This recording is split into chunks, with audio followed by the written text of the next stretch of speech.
오늘 새벽 예배 자리에 계신 성도님들을 주님의 이름으로 환영하고 축복합니다. 하나님께서 복되고 형통한 삶을 허락하여 주시기를 바랍니다. 오늘 아침에 묵상할 말씀 제가 봉독하겠습니다. 에스라서 9장 10절부터 12절까지의 말씀입니다. 거룩하신 하나님의 말씀입니다. 우리 하나님이여, 이렇게 하신 후에도 우리가 주의 계명을 버렸사오니 이제 무슨 말씀을 하오리까? 전에 주께서 주의 종 선지자들에게 명령하여 이르시되 너희가 가서 얻으려 하는 땅은 더러운 땅이니 이는 이방 백성들이 더럽고 가증한 일을 행하여 이 끝에서 저 끝까지 그 더러움으로 채웠음이라. 그런즉 너희 여자들을 그들의 아들들에게 주지 말고 그들의 딸들을 너희 아들들을 위하여 데려오지 말며 그들을 위하여 평화와 행복을 영원히 구하지 말라. 그러면 너희가 왕성하여 그 땅의 아름다운 것을 먹으며 그 땅을 자손에게 물려주어 영원한 유산으로 물려주게 되리라 하셨나이다. 아멘. 사람은 참 이상합니다. 고난 중에는 하나님을 애타게 찾고 부르다가도 삶이 조금 편안해지면 어느새 세상을 바라보고 하나님이 언제 나에게 은혜를 주셨지? 언제 하나님은 나를 사랑하셨는가? 잊어버립니다. 하나님 없이도 살만하네. 바로 이 백성들이 지금 그런 모습인 것이죠. 하나님께서 베풀어 주신 지극한 은혜에도 이스라엘 백성들이 하나님의 말씀을 어기고 배반한 사실에 대해서 하나님, 제가 입이 있어도 할 말이 없습니다. 어떤 변명도 핑계도 될 수 없을 만큼 제가 너무나 부끄럽습니다라는 에스라의 참담한 고백과 함께 과거 가나안 땅에 들어가기 전에 하나님께서 모세를 통해 강조하신 명령을 회고하며 어리석은 이스라엘 공동체를 안타까워하는 에스라의 고뇌와 슬픔을 본문에서 드러내고 있습니다. 하나님이 허락하신 가나안 땅은 본래 더러운 땅이었습니다. 이유는 가나안 땅의 모든 백성이 더럽고 가증한 일을 행하여 그것을 더럽혔기 때문입니다. 가나안 땅에 들어가기 전 하나님은 자기 백성들이 가나안 땅에 들어가면 그 땅 거민을 가나안에서 몰아내야 한다라고 말씀해 주셨습니다. 만일에 그들이 몰아내지 않으면 하나님의 백성이 그들로 인하여 더럽혀질 것이라고 분명히 말씀해 주셨습니다. 백성들이 더럽혀지는 날에는 하나님이 그들에게서 준 땅에서 너희를 끊어버릴 것이라고 말씀해 주셨지만 그들은 가나안 땅에 들어가서 어떻게 했습니까? 그 땅 거민을 다 내쫓지 아니하고 남겨두었습니다. 그래서 이스라엘 백성들은 가나안 족속들과 그들 혼인하게 되고 그들이 섬기는 우상을 섬기며 가증한 일들을 따라 행하게 되었던 것입니다. 그러므로 결국 하나님 백성의 정체성을 잃어버리게 되었습니다. 그 결과 가나안 땅에서 하나님의 진노를 받고 쫓겨나고 말았던 것을 보게 됩니다. 그런데 이러한 그릇된 간섭을 포로지인 바벨론에서 돌아온 이후에 이 백성들이 똑같이 행하고 있었기 때문에 에스라가 마음을 찢듯이 옷을 찢고 머리털과 수염을 뜯으며 애통해하는 마음을 하나님 앞에 고백하고 있는 거예요. 이렇게 말씀에서 멀어지면 하나님의 은혜를 잊어버리고 하나님의 은혜를 잊어버리면 각자 자기 생각에 옳은 대로 하며 불법한 길을 가게 되는 것을 보게 됩니다. 하나님이 싫어하시는 것 하지 말라, 통혼하지 말아라, 우상 숭배하지 말아라, 금지된 명령을 어긴 것은 선민인 이스라엘 백성에게 있어서 영적으로 치명적인 결과를 가져오는 중대한 일입니다. 오늘날 이러한 유다 백성을 통해 주시는 교훈은 무엇입니까? 첫째로 사람이 얼마나 쉽게 은혜를 잊어버리며 쉽게 배반하고 부패하기 쉬운 존재라는 것을 깨닫습니다.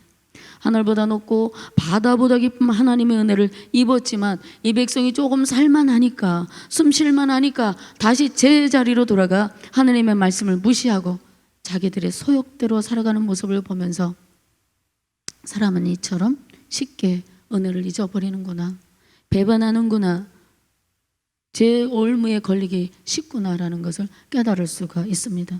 여러분, 우리는 교회 안에 있습니다. 교회는 하나님의 말씀이 선포되는 곳이요 하나님께서 임재하시는 곳입니다. 그렇다면 교회가 죄로부터 안전할까요? 저의 여러분은 어떠십니까? 죄로부터 자유하십니까? 그렇지 않습니다. 살만하면 세상을 바라보고 죄짓고 후회하고 죄책감에 시달리고 제 문제 때문에 때때로 우리가 이 얼마나 마음이 상합니까? 교회에서 예배 드려도 죄의 유혹은 얼마든지 우리에게 찾아올 수 있다라는 것입니다. 그러므로 우리는 날마다 옛사람의 제약된 성품을 몰아내고 하나님을 가까이 해야 합니다. 하나님의 거룩한 백성답게 살고자 하나님의 은혜를 구할 때에 자비롭고 노하기를 더디하시고 인자와 진실이 많으신 하나님이 성령님을 통해 우리의 연약함을 도우시고 바른 길로 인도하여 주실 줄로 믿습니다. 둘째로 우리는 가급적이면 동업을 해도 결혼을 해도 같은 신앙을 가진 사람들과 해야 된다라는 것입니다.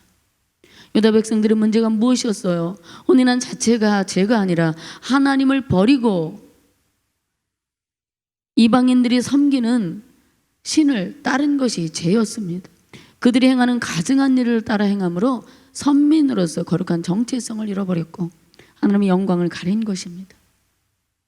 유다의 여호사밧 왕도 종교개혁을 하고 우상을 타파하고 전심으로 하나님을 섬겨서 나라가 하나님의 은혜로 복을 받는 강성해지는 복을 받았지만 정략 결혼을 해요. 북이스라엘 아합 가문과 혼인 관계를 맺게 됩니다. 자기 아들과 아합 가문의 딸을 데려다가 결혼을 시킨 거예요. 이것이 훗날의 유다 멸망의 씨앗과 불행의 큰 시작점이 된 것을 보게 됩니다. 신명기 22장 10절에도 소와 나귀를 결의하여 갈지 말 것을 명령하셨습니다. 소는 정한 동물이고 나귀는 부정한 동물이기에 정한 것과 부정한 것이 함께 할 수 없고 서로 걸음의 폭도 다르기 때문에 조화를 이루기 어렵다는 것입니다. 이처럼 우리가 세상 사람들하고 함께하지 않을 수는 없어요. 그러나 같이 어울리고 그들의 요구에 맞추고 따라가다 보면 결국엔 그리스도인의 정체성을 잃어버릴 위험이 크기 때문에 조심할 필요가 있습니다. 우리는 하나님의 자녀입니다. 하나님 당신의 자녀가 거룩하기를 원하십니다. 거룩은 하나님의 온전한 소유가 되는 것입니다. 그러면 어떻게 살아야 할까요? 사도 바울은 고린도후서 7장 1절에 그런즉 사랑하는 자들아 이 약속을 가진 우리는 하나님을 두려워하는 가운데서 거룩함을 온전히 이루어 육과 영의 온갖 더러운 것에서 자신을 깨끗하게 하라고 권면하였고 베드로전서 1장 15절 16절에 베드로 사도는 오직 너희를 부르신 거룩한 이처럼 너희도 모든 행실에 거룩한 자가 되라 기록되었으되 내가 거룩하니 너희도 거룩할지어다 하셨느니라. 이렇게 하나님은 우리에게 거룩을 명하여 주셨습니다. 하나님의 은혜로 이미 거룩한 백성이 되었지만 우리는 세속에 물들지 아니하도록 날마다 거룩을 경주하며 나아가야 할 줄로 믿습니다. 오늘도 우리를 더럽게 하는 것들로부터 구별된 삶을 살도록 힘주시고 능력 주시는 성령님을 따라 은혜의 날 되시기를 간절히 바랍니다. 바라기는 하나님을 향한 철저한 순종을 통해 이 땅의 아름다운 수산과 자손되도록 영원한 유손을 물려줄 수 있는 저와 성도님들 되기를 예수님의 이름으로 복비려 드립니다. 기도하겠습니다.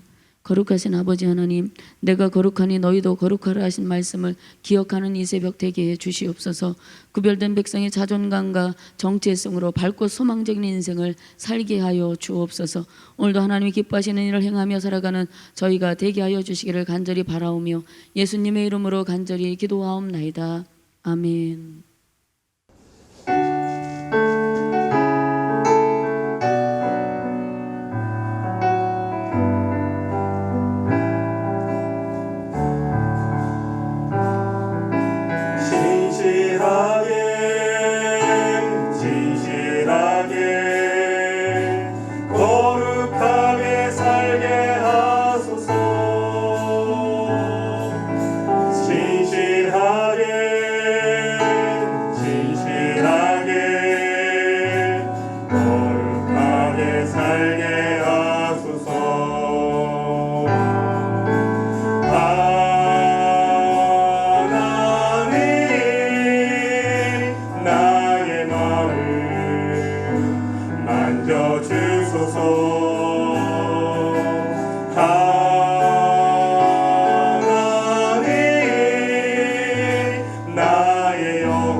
주소서.